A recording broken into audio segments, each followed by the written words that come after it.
melancolía, que es la que conduce a la depresión mayor, en la melancolía el sujeto tiene una relación previa con el objeto de tipo narcisista.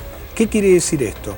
Esto quiere decir que si yo lo odiaba a mi padre y mi padre se muere, una parte de mí se identifica con mi padre, ¿sí?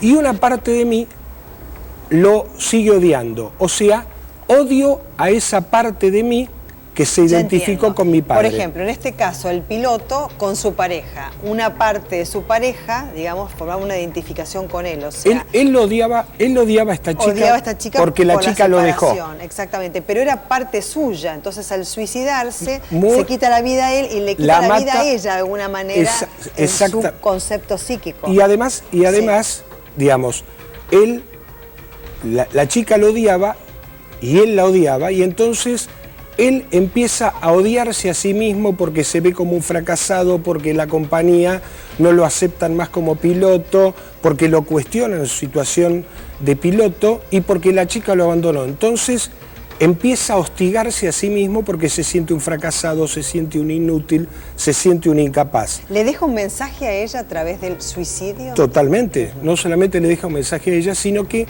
para mí esto tiene características muy particulares. O sea, una cosa es que esta persona se haya suicidado solo y haya dejado una nota, y otra cosa es que esta persona haya conducido a 150 personas con sus familias a sobrellevar el duelo consiguiente. ¿Pensó en esas personas o pensó nada más en su propio desprecio por la vida? No sé exactamente en qué pensó, pero evidentemente, como vos bien decías, el suicidio implica muchas cosas. Una persona se puede suicidar como expiación de una culpa. Por ejemplo, es muy común en la tradición de los orientales el harakiri, o sea, un japonés comete una estafa económica, no lo puede enfrentar y por una cuestión de honestidad y de orgullo personal paga con su vida antes de enfrentar socialmente el error que cometió. Muchas veces un sujeto se mata para castigar a la persona que lo dejó, y entonces es como que esa persona va a tener que arrastrar el resto de su vida el sentimiento de culpa porque con su abandono cometió un homicidio. En este caso particular, es probable que este muchacho también haya tenido odio hacia la compañía aérea que lo cuestionó. Entonces, las compañías aéreas se desacreditan cuando tiene un accidente aéreo. Yo no sé si no pensó en la gente con la que viajaba. Probablemente el suicidio también es un acto narcisista, egoísta, de desinterés absoluto por el otro, aunque tiene una intencionalidad consciente o inconsciente de castigar a un otro. Muchas veces también una persona se suicida para que el otro cambie. Es como que de pronto, si yo soy hijo de un padre cruel y tengo varios hermanos, yo me suicido y espero que con mi suicidio mi padre se vuelva más bueno con el resto de mis hermanos. Aunque no lo disfrute él. No importa, es el precio que yo tengo que pagar para poder, castigándome yo, castigando a los demás. Es altruismo eso que decís ahora. Sí, eso se llama suicidio altruista, exactamente. ¿Sí? Tiene un nombre particular, o sea, cuando de pronto una persona se suicida, se sacrifica por otros, eso se llama suicidio altruista. Es poco común. Lo que pasa es que este es un caso particular. Por otro lado, lo llamativo... Dicen también que los suicidas avisan. ¿Viste? Que siempre dicen, el que se va a suicidar avisa. No dejó un mensaje concreto respecto del suicidio, pero sí ahora aparecen exparejas. Por ejemplo, aparece una que dice que tenía pesadillas. Y en medio de las pesadillas decía, nos caemos. Vaya a saber si no estaba pergeñando todo eso, no formaba parte de la pesadilla. Y también que él iba a hacer un gesto espectacular, sin detallarle cuál, pero que iba a tomar notoriedad pública, que todo el mundo se iba a enterar de ese gesto particular. Sin decir cuál era... Esa es la causa, ¿no? Esa es la causa de los suicidios y de los magnicidios. Claro. O sea, el tipo que mató a John Lennon se volvió famoso. Pasó del anonimato a tener casi la misma fama que John Lennon. O el que quiso matar a Juan Pablo II. Exacto. Un frustrado intento. Ahora, todos los suicidios van precedidos de una fase obsesiva de rumiación, que es la planificación del suicidio. O sea, hay una etapa obsesiva de rumiación y de planeamiento del suicidio. Y después hay un acto compulsivo, que es cuando se da la oportunidad, el sujeto en ese momento actúa impulsivamente porque ve la oportunidad para materializarlo. O sea, es probable que este muchacho... En esa oportunidad, ¿lo vio mientras estaba solo en la cabina? Probablemente. ¿O ya lo tendría pergeñado antes de subir? No, él tenía la ideación suicida previa porque, como vos bien decís, quería demostrarle a la novia que él era un héroe, quería llenarla de culpa, quería castigarla por haberla abandonado, porque estas personalidades tienen 2 o 3 componentes muy particulares. Primero, son muy soberbias, o sea, si a mí me dejan y soy humilde, acepto humildemente, no soy de un gusto universal, no es que todo el mundo va a gustar de mí. Segundo, estas personas tienen un trastorno severo de la impulsividad, o sea, actúan en lugar de pensar. Y tercero, tienen muy baja tolerancia a la frustración y muy poca capacidad de lucha frente a la adversidad. Siempre que uno pierde algo o tiene una frustración, por eso te decía al principio, que lo importante no es qué le pasó, sino qué hizo él con eso. Ahora, en el medio de todo esto que vos decís, ¿no? Narcisismo y demás, ¿no hay una cosificación también de sí mismo en cuanto a la pérdida de valor que tiene la propia vida y en este caso la propia y la de los demás, ¿no es cierto? Los pasajeros que iban en el avión. Está muy bien lo que preguntás. Cuando uno se sienta frente a un tablero de damas o de ajedrez, sí, hay una cantidad de fichas puestas en el tablero y hay espacios vacíos, por lo cual a uno se le ofrecen una cantidad de opciones, puedo mover para un lado o para el otro. El sujeto que tiene un trastorno depresivo mayor es como si se sentase frente a un tablero donde no hay espacios vacíos. La sensación que él tiene subjetiva es que su vida carece de sentido, que ya no hay nada que pueda hacer que cambie sustancialmente su vida. O sea, lo llamativo allí también es la sensación de frustración, de debilidad y de desesperanza. O sea, para nosotros la vida tiene sentido por un montón de razones y porque además pensamos que las cosas que nos pasan no son definitivas, solamente la muerte. Claro. Siempre tenemos una especie de espacio en el tablero para mover fichas. Sí, de incertidumbre. Exacto. En cambio, el melancólico, el sujeto que tiene un trastorno depresivo mayor, tiene una certidumbre absoluta que lo que le va a pasar va a ser peor que lo que le está pasando. Él quería que el mundo se enterase de lo que iba a ser, como les decía antes, ¿no es cierto?, que habló con su novia, su exnovia, ¿no es cierto?, de un gesto espectacular. Ahí está el narcisismo y la megalomanía, claro, digamos, un ego muy grande que hace que se desinterese por los demás y que además hay una cuestión que es interesante, ¿no? Parece ser, por lo menos lo que yo leía en las noticias, en internet, que este muchacho era fanático de los aviones. También eligió morir en un avión. Sí. No se pegó un tiro en su casa. Desde chiquito empezó, digamos, a tomar clases a los 14 años. Sí, sí, o sea que tenía la vocación. Ya tenía una ideación obsesiva y un fanatismo por el hecho de volar, y también elige morir en esas condiciones, independientemente de que condujo a la muerte a una cantidad de personas inocentes, expuso al dolor y a la tristeza y al duelo un montón de gente y a sus familiares por una muerte sí, de ellos no buscada, quiero hablar, ¿no? también. Pero antes preguntarte por qué él rompe el certificado médico, ¿no? Y no se lo entrega a la empresa. Pero más allá de si se lo entrega a la empresa o no, es algo de uno, digamos. Si a vos te dicen que no podés ir a tu trabajo, vos te preservás, es el instinto de supervivencia, por más que quieras cumplir con tus obligaciones. Y entregás el certificado y te cuidás porque, digamos, es extremo. Te dicen, del 16 al 29 de marzo... Vos no podés estar en un avión, no podés ejercer tu profesión. Ahí lo que entra en juego es un mecanismo que se llama negación. Claro. ¿Sí? O sea, lo que yo no veo no existe. Hay diferentes tipos de negación. Yo puedo negar parcialmente algo o puedo agarrar y romper el certificado y entonces, si soy un sujeto omnipotente, narcisista, intolerante a la frustración, en vez de asumir la frustración que significa que no estoy en condiciones de volar, lo rompo, niego omnipotentemente ese suceso. Si lo rompí, quiere decir que eso no existe. Si no existe, yo puedo volar. Lo anulo. Lo anulo, lo niego. Es como si eso no existiera. Es, digamos, hay un amplio espectro de lo que significa la negación. Uno puede negar transitoriamente algo o uno puede negar omnipotentemente una cosa y entonces si lo rompo, si yo lo destruyo, es como si eso no existe. Si la compañía no se entera de esto, esto no es verdad. No existe y puedo seguir volando. De la comisión de este acto, ¿él es consciente de lo que está haciendo? Sí, claro que es consciente. Porque vos me dijiste que es un acto muy impulsivo. Sí, ¿no? Entonces, claro que es consciente. Sí, claro que es consciente. Digamos, descender el avión. Hay diferentes... Además lo hizo así el avión. Sí, como un descenso normal, pero el descenso normal dura 20 minutos, él lo hizo durar 8 minutos. Sí, aparentemente, digamos, también un psicótico, un sujeto que tiene una severa alteración del criterio de realidad se puede suicidar, pero por motivos totalmente diferentes. Un acto impulsivo que está en un piso 15 y él cree que es Superman y cree que puede volar y entonces salta creyendo que puede volar.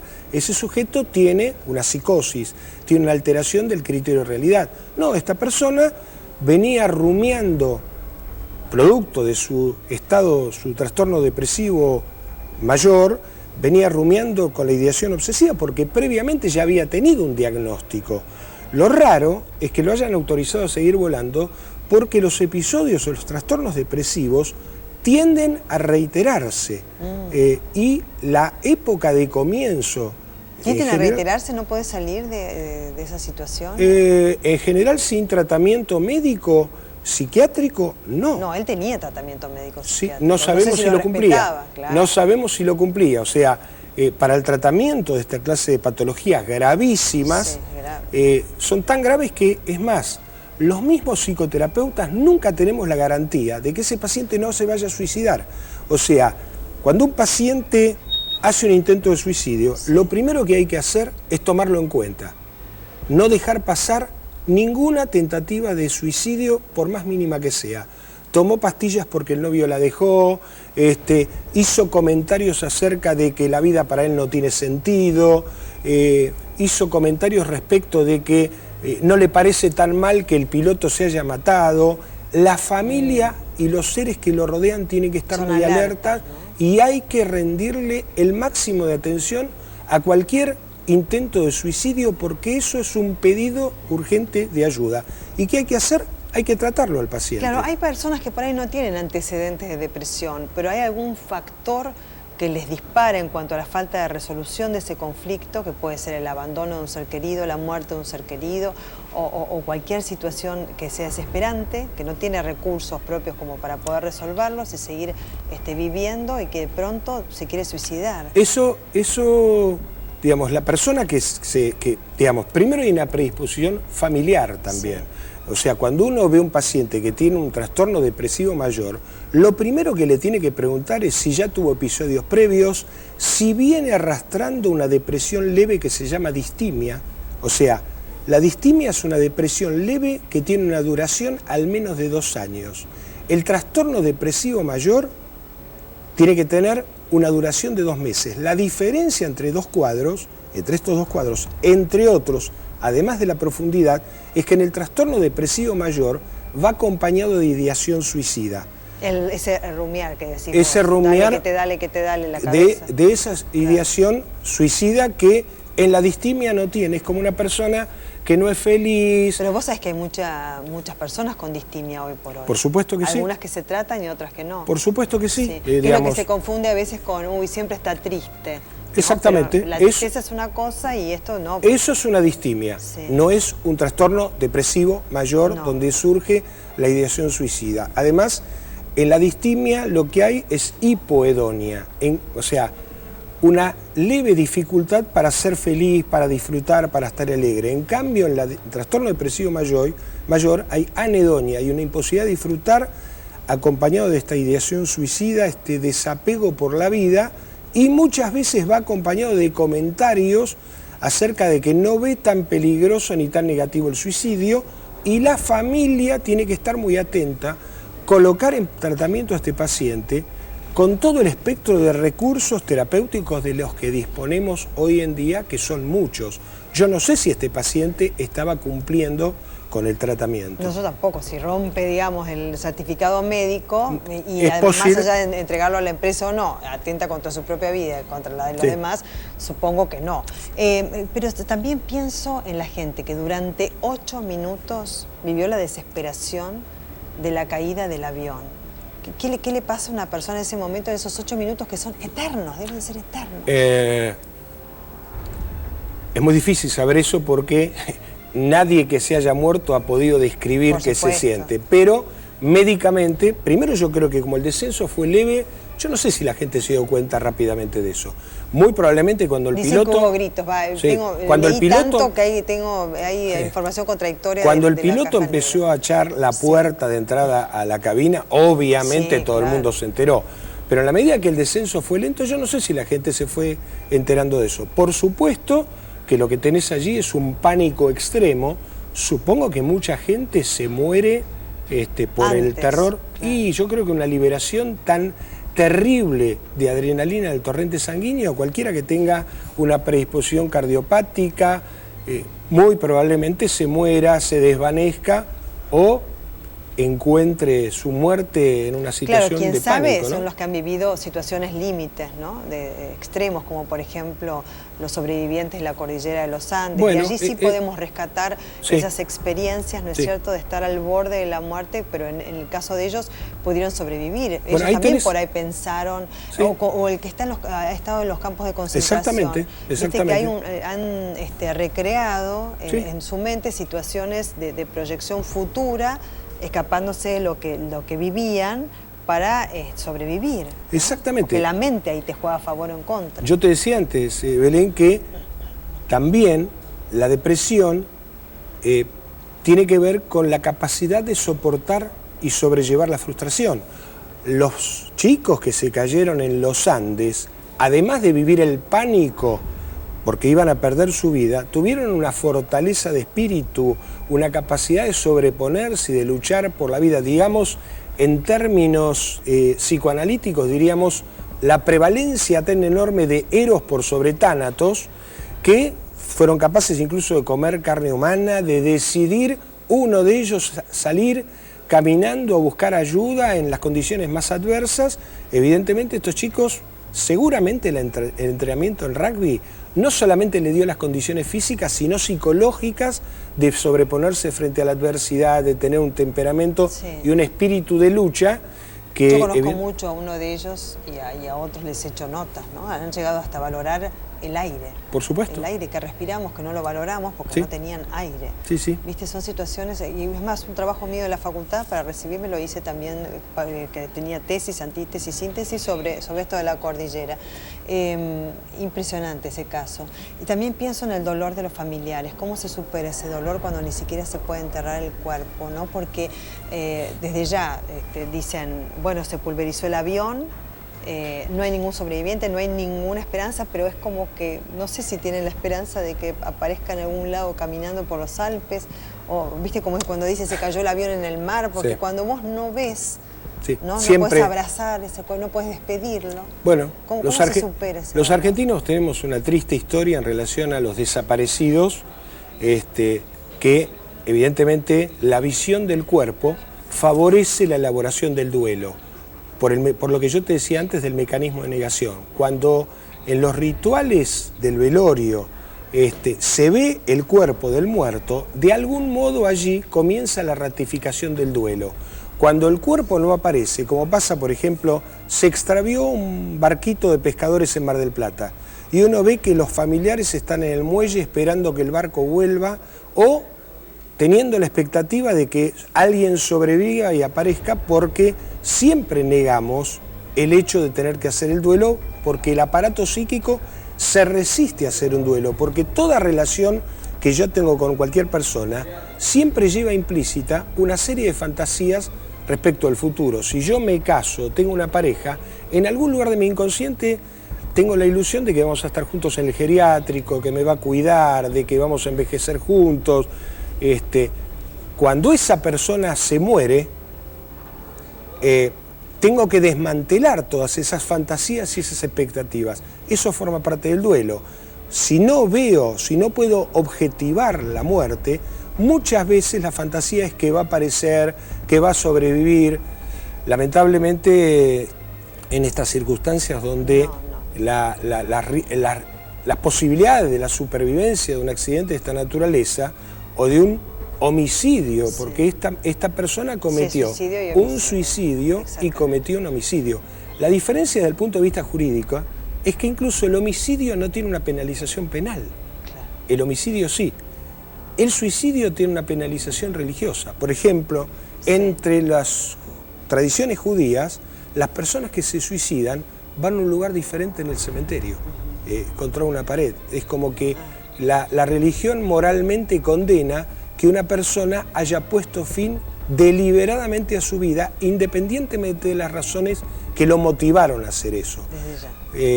Creo, por ahí antes de comenzar hablábamos de relatos salvajes. Sí, porque en la primera parte, bueno, sí, un hombre que nuclea a gente con la cual se había enemistado durante toda su vida, estrella el avión, ¿no? Pero él tenía odio, él seleccionó sí, a la gente que llevaba. En este caso... El psiquiatra trataba de abrirle la puerta de la cabina del avión y no podía hacer nada, como acá el piloto con el copiloto, ¿no? Exacto. Pero él sí conocía. En este caso particular, este muchacho, el copiloto alemán, no conocía a ninguno de la tripulación. O sea, lo que él hizo fue desinteresarse de los demás.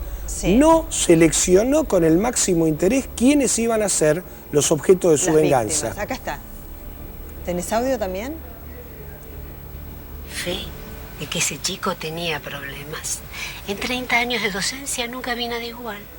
Alaridos pegaba. Lloraba como una criatura recién nacida.